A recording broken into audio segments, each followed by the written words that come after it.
Unapenda nikwambie? Napenda niseme? Nisikilize. Baadaye hii siku inayokuja, baada ya makosano ya Wapalestina na Wayahudi, Yesu atakuja katika siku na muda huo. Muda huu ndio wa mwisho kwa Yesu tu. Wanajiandaa ili waje wapigane kwa miaka 3.5 mfululizo na kuiharibu dunia. Haitakuwepo, miji haitakuwepo, nyumba yoyote haitakuwepo, miti haitakuwepo, majani hutayaona hata yale makavu. Nisikilize, unapenda niendelee kusema? Bwana atakapotokea, kama ni mchana hapa, saa 7, saa 8, saa 5, saa 10, lakini ni mchana, Bwana anasema atalifanya jua kufunika macho. Jua litafanya manake wingu zito kama junia litafunika anga la karibu na ardhi. Litakuwa giza duniani.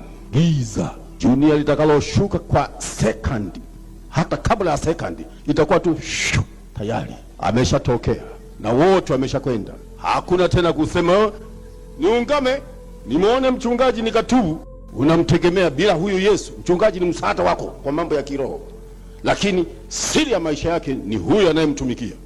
Siku ile utaona unamwacha nyuma, wewe unatangulia mbele. Sikiliza, wakati huo kama umebaki hujaenda na hali umeona tu kama hujasema limeshafunika. Sasa hata kama ulikuwa na viatu vizuri huvikumbuki. Sema mama nimebaki mpaka sasa sijaenda. Chini. Jaribu sasa kufikiria.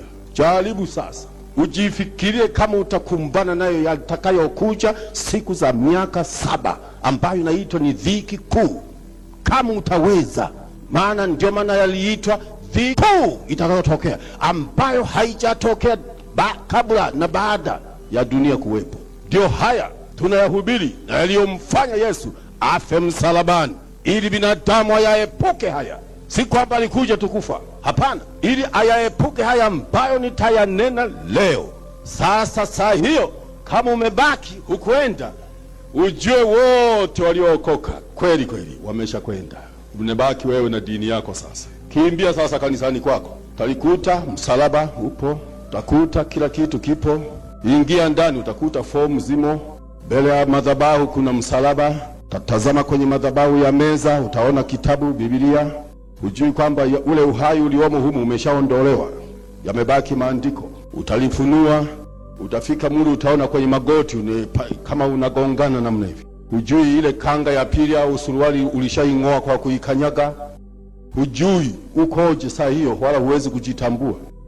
Wewe na yule leo mnakutania ndani lundo, kila mmoja ataona jimbwaka chini. Kilio, Mungu, nilidhani kwamba mimi ni Mkristo. Mkristo haingii mbinguni. Hakuna Mkristo juu, hayuko Mkristo mbinguni. Kule yuko aliye na sura na roho ya Kristo aliyeokoka. Kule Yesu anaitwa Mwokozi. Hata ukisema walokole, semaga, maana Yesu aliitwa hivyo mpaka mwisho akaambiwa na mapepo ya Beelzebuli. Anawadanganya tu huyu mwongo. Kuokoka maana yake ni kwenye cathedral haya church inayojulikana tangu Musa mpaka leo. Hili ndilo kanisa hili. Hajui Yesu amekuja kung'oe huko. Hufahamu. Wewe unaamini kikurugenzi. Basi siku hiyo ndio unaanza sasa kukumbuka. Tanza Yesu nikumbuke siku zake. Tulihubiriwa kama ni sawa. Kumbe ni Yesu. Biblia inasema hivi, lieni mnaolia leo, maana mtafuta machozi. Nao wasiolia sasa watalia tangia siku ile. Chagua ulie wakati upi, ni huu au ule wa kukataliwa.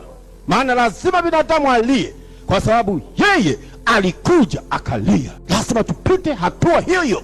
Yeye alilia kwa ajili yetu, akalia kuomboleza mpaka kifo.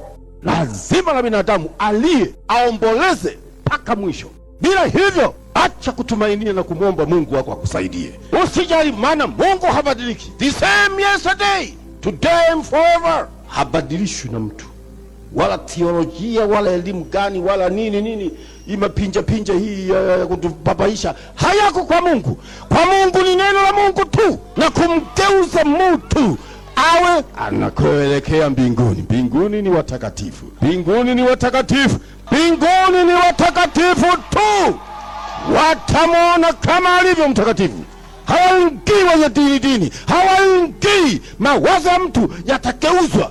Watasema tulidhani, kumbe. Hata ukisema hivi yameshapita. Huu ndio wakati wa kuchagua. Yesu atakapokuja saa hiyo hukumbuki tena, wala huulizi mume wangu yuko wapi, wala huulizi mke wangu yuko wapi, wala kusema baba yangu mbona hayupo, wala utasema binti zangu na wavulana wako wapi. Hakuna wazo hilo tena. Wazo hilo ni wa watu